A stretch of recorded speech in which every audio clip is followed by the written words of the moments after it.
হাওয়ার দেশে আইছি ভ্রমণ করতে, তেল নাই, আবার তেল নিয়ে তেলবাজি করে। নেতানিয়াহু দোস্ত, চলো বাংলাদেশ থেকে ঘুরে আসি, বাংলাদেশে নাকি পর্যাপ্ত পরিমাণে তেল আছে। আচ্ছা, হ্যাঁ বস, আপনি সঠিক বলছেন। আমিও মিডিয়ায় মন্ত্রীদের প্রেস ব্রিফিং দেখছি, তারা বলছে বাংলাদেশে তেলের কোনো সংকট নাই। নেতানিয়াহু গাড়ির তেল ফুরাই গেছে, তেল ভরতে হইব। ভাই তেল দেন, ট্যাঙ্কি ফুল কইরা দেন। তেল নাই, অল্পই নেন। তেল নাই মানে?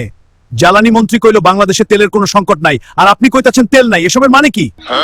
আরে টেম্পুর ঘরের টেম্পু, বাংলাদেশের মন্ত্রীরা বলে এক, কাজ হয় আরেক, এদের কথার সাথে কাজের মিল নাই। কিরে তুই আমারে টেম্পো কইতাছ মানে কি? আমারে ট্রাম্প বলা যায় না, ফালতু লোক একটা। নেতানিয়াহু তেল যা ভরছিলাম সব তো শেষ, এখন উপায়। বস চিন্তা কইরেন না, আমি ঠেলা দিচ্ছি, আপনি চালান।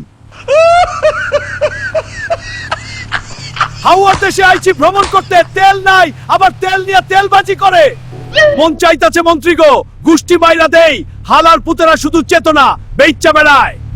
আচ্ছা, জনগণ না খাইয়া মরতাছে, আর হালার পুতেরা মিডিয়ার সামনে লেকচার মারতাছে। খেলা ঠেলি বাদ দে, দেখবাস পাওয়া যায় কিনা। বস দেখতাছি, ধৈর্য ধরেন।